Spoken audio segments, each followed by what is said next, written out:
Eyewitness News is bringing you team coverage from Rockton tonight. Alexis Carpello, Michelle Rave, Rachel Perry, and Dylan Soraki have been tracking the development of this fire all day. We'll hear from each of them in a moment. Residents across the region can see smoke filling the air and debris from the plant tumbling down.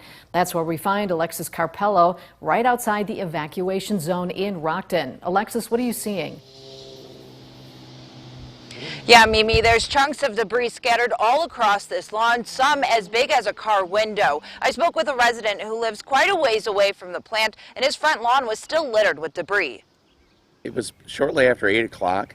I heard a really low sound. About 30 minutes later, Rockton resident Brian Taylor noticed black debris flying and landing in his front yard. I don't know if it was an airplane flying over, but when I stepped outside, I saw the smoke plumes coming up, and debris was falling from the sky, and it's everywhere, huge pieces coming down. Taylor lives nearly 5 miles away from Chemtool. Afraid for myself and for my neighbors.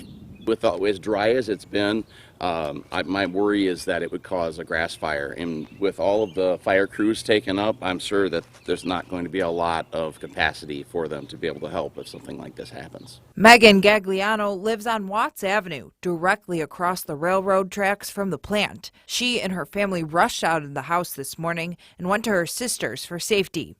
My other sister, they live in McChesney Park, and they had debris in their pool in the backyard all the way in McChesney Park. Many state line residents now having to do the same.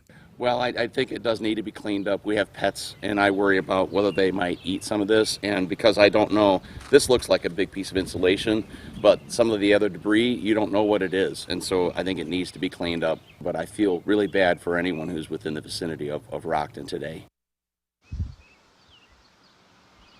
Ash and debris is still falling here where I stand 10 hours after the fire started. It might be a good idea to check your lawn before you let your kids or your pets go outside. Reporting live in Rockton for your home team, I'm Alexis Carpello. All right, Alexis, thanks for that live report.